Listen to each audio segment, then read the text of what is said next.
Today we're going to take a look back at a film that will celebrate its 40th anniversary this year. A little known studio took a chance on a small budget film that was about to change the landscape of the horror genre and give the audience nightmares.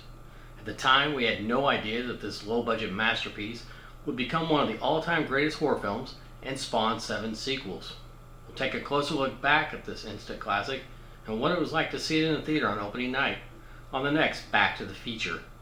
Let's all go to the lobby to get ourselves a treat. Hey there, movie lovers. Glen here to take you back to when some of the greatest movies you know and love first opened at the theater. We're going to look back at what it was like seeing these movies when they were originally released on the big screen. With each episode, we'll go back in time before the internet and social media would smother us with every little piece of information about the movie. If you miss those days, then you're going to like this channel. Please subscribe below and I'll be your host as we enjoy a look back. It's November 1984 and I'm a senior in high school and I've already seen some great movies that year. And even though Halloween had already passed, we still had a couple late horror movies coming out at the theater.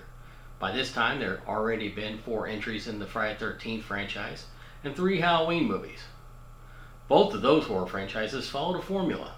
They featured a killer hell-bent on killing anyone who gets in their way, and they couldn't be stopped. The horror genre needed something new, and Hollywood needed to come up with something fresh. And they did. But what they came up with was a nightmare.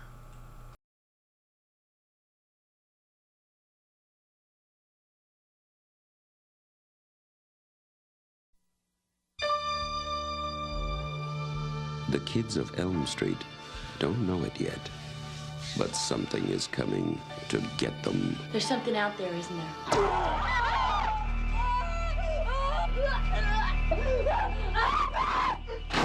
You could just see cuts happening. What did happen, Lieutenant? I don't know. Tina! What's the coroner got to say? He's in the jar and puking since he saw it. They're gonna kill me for sure. Did you do it? There was somebody else there. He was locked in a room with a girl who went in alive and came out in a rubber bag. No one knows where it came from or who it will visit next. Nancy? There's something wrong with you. You're imagining things. Nightmare on Elm Street. Do you believe in the boogeyman? No.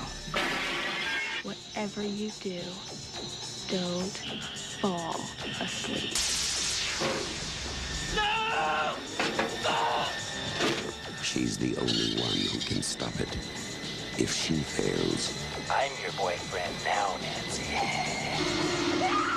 no one will survive.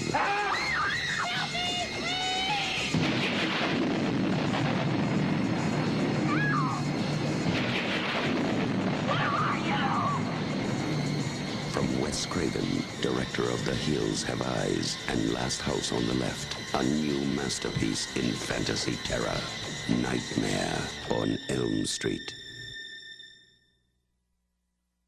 That's right, we're going to be looking back at the original A Nightmare on Elm Street. After watching this trailer again though after all these years, I noticed a couple things that I don't remember noticing before. First thing was that the name Freddy Krueger is never mentioned.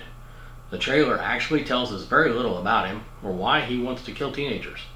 You had to look at the movie poster where he's listed as Fred Krueger in the credits.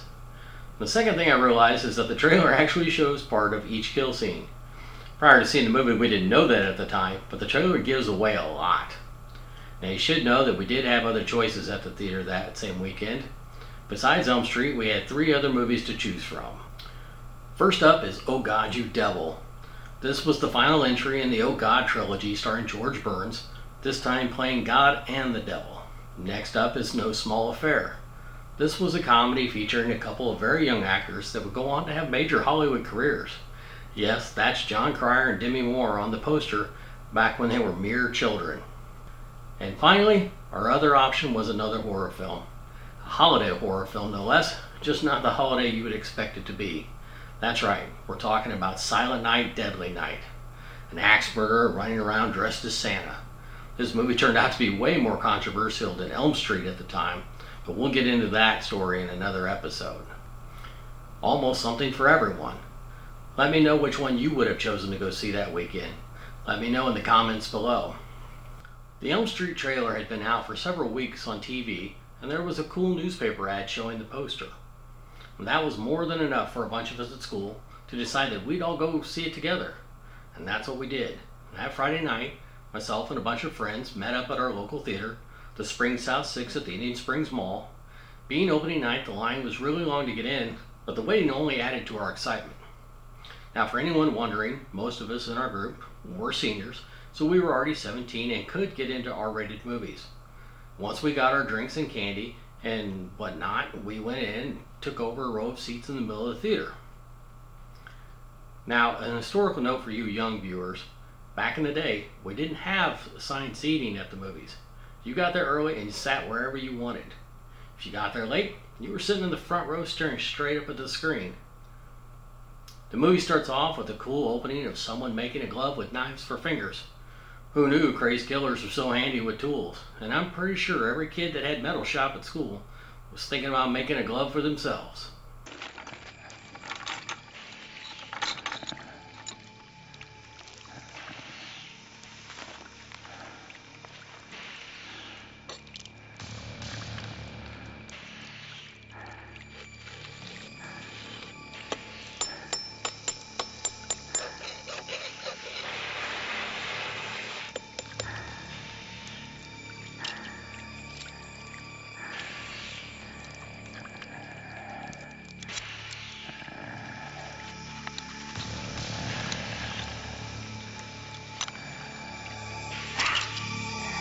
And we were already hooked at this point.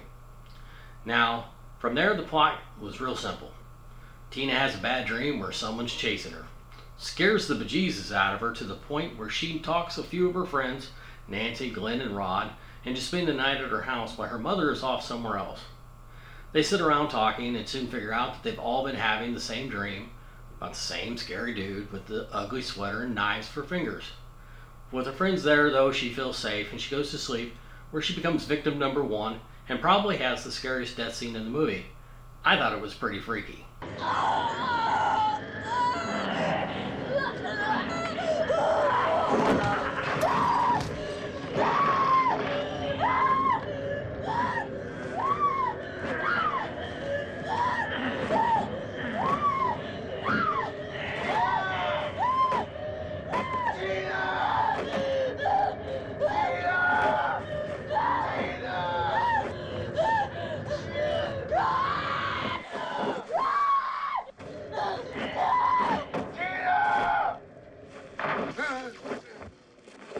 Because her boyfriend Rod was the only one in the room with her, the police instantly think that he did it, and it's not long before he ends up in jail.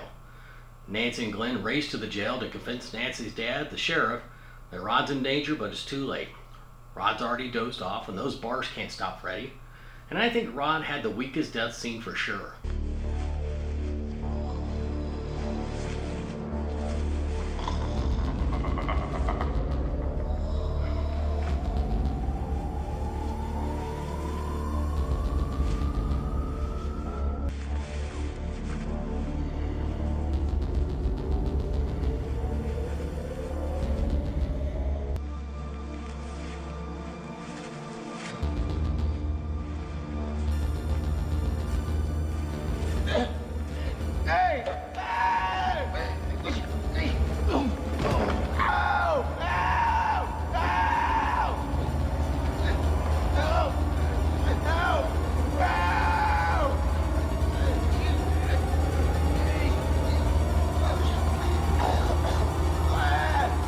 Even watching it in the theater, we all thought this death scene was pretty weak.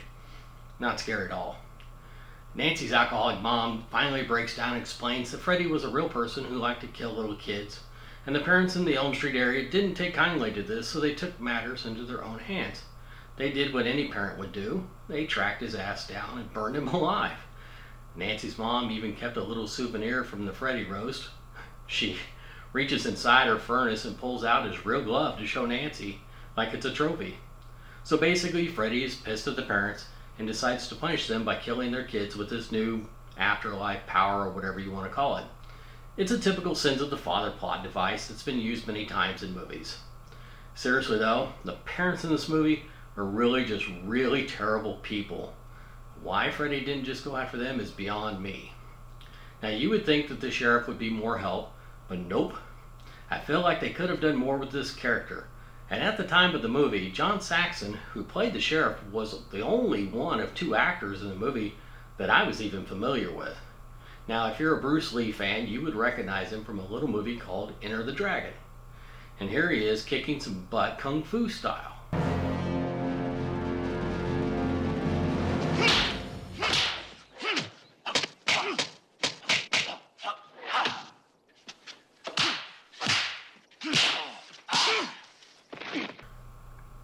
I'm not sure that Kung Fu would work on Freddy, but it would have been cool if they had at least done a showdown scene between him and Freddy. Now finally, Nancy starts to figure out how Freddy operates and is doing all she can to stay awake. Her neighbor across the street, Glen, he's not doing so well in the staying awake department, and he becomes victim number 3 and has a really unique death scene that utilized a ton of fake blood and some engineering genius to pull off.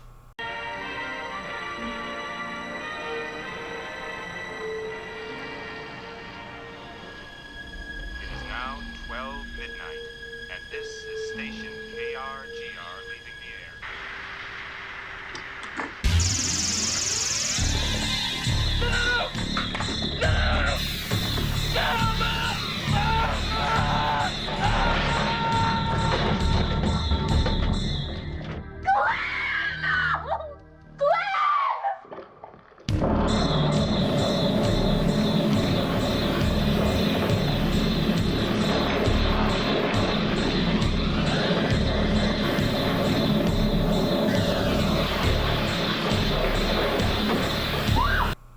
With Glen gone, Nancy is the final girl and devises a plan to bring Freddy into the real world where she's hoping he can be killed.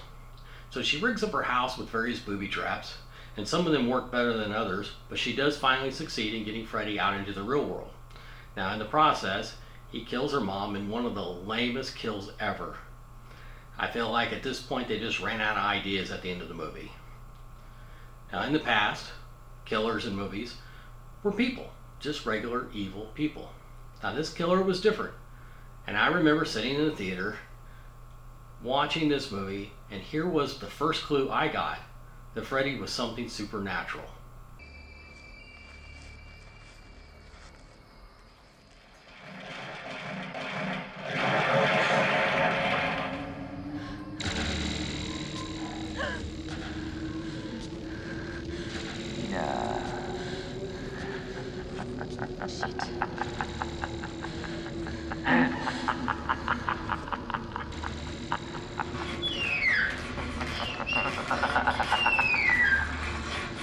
Please, God.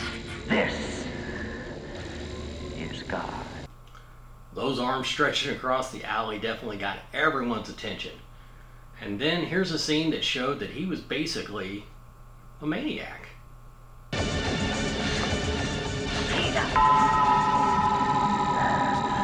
Watch this.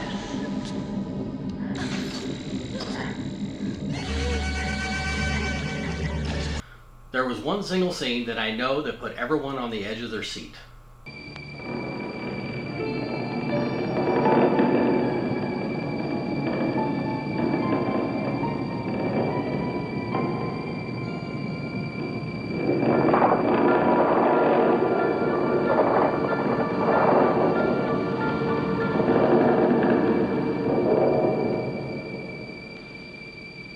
This scene freaked everyone out, even the guys in our group. And there was a pretty good chance that I might have looked up at the wall above my bed once or twice that night. I admit nothing. Now, remember what the movie Jaws did for swimming? Well, A Nightmare on Elm Street had the same impact on bathing. 1, 2, Freddy's coming for you. 3, 4, then lock your door. 5, 6, grab a crucifix. 7, 8, gonna stay up late. 9, 10, never sleep. 11,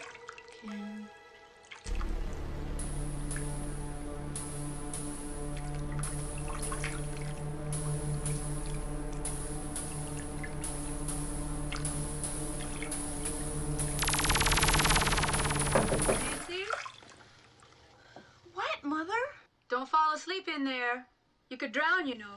Oh, for Pete's sakes. It happens all the time. I've heated up some warm milk for you, honey. Warm milk? Gross.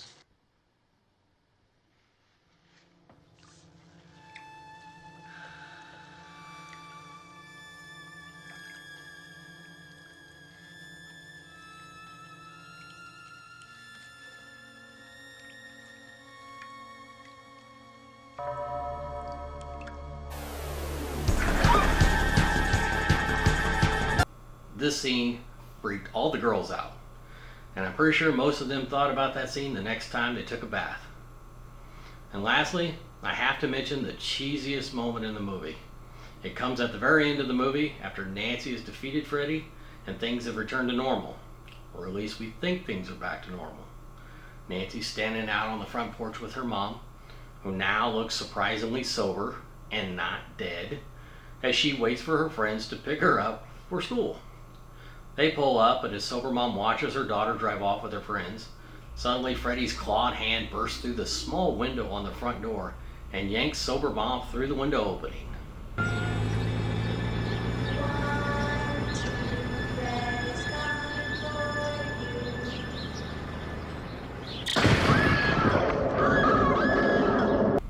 It happened so fast that we all kind of jumped in our seats. But then just for a second, we kind of laughed at how funny it looked because it was so obvious they used a cheap dummy for the gag.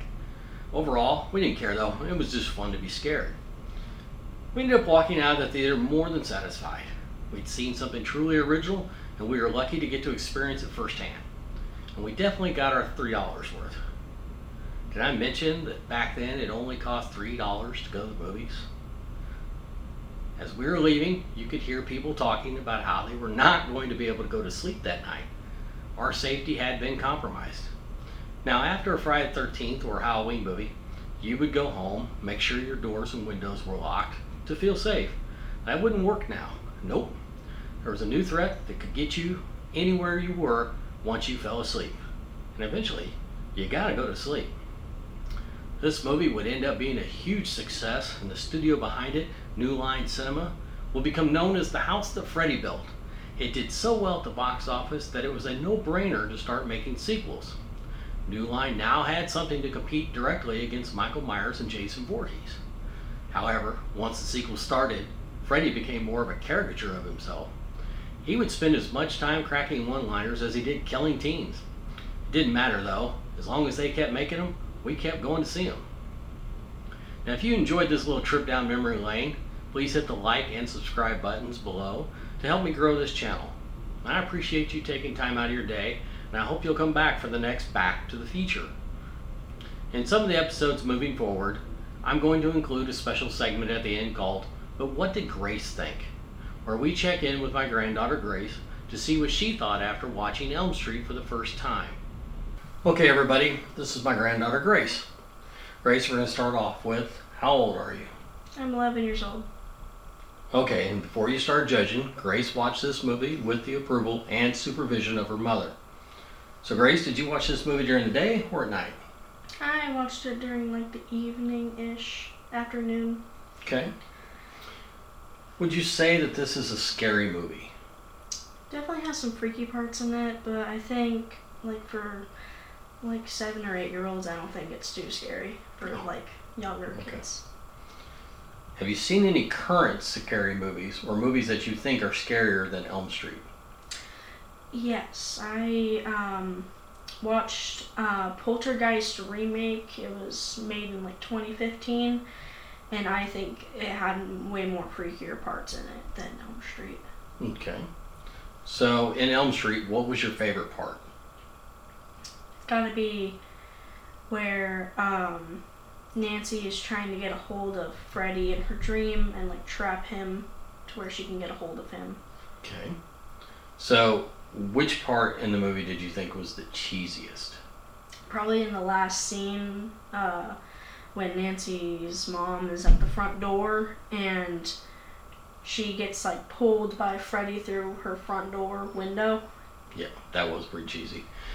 Okay. After having watched the movie, did you have any nightmares that night? No, not that I know of. I think I just had kind of a dreamless sleep. Okay. Lucky you. That would be good. Who's your favorite character in the movie, and why? Probably Glen, because he was very funny and very, like, in my opinion, he was pretty brave. Okay. Braver than I would have been. What would you say was your favorite Freddy moment in the movie? Probably when he's like tormenting Nancy in the halls of the school. Okay. So now that you've seen the first Elm Street, would you have any interest in watching any of the sequels? Yeah, I would probably watch a few of them. I think they would be more gory and more out there and scary. Okay. We'll have to revisit those down the road. And finally, on a scale of 1 to 10, how would you rate this movie? I highly recommend it for a lot of other kids that are like my age or heading in middle school or something like that. Probably 8 out of 10. Okay, good. Well, thank you, Grace, for participating. We appreciate it. It's good to get a good, fresh point of view from the younger generation. So that's it, folks. Thanks for tuning in, and we'll see you soon. Bye. Bye.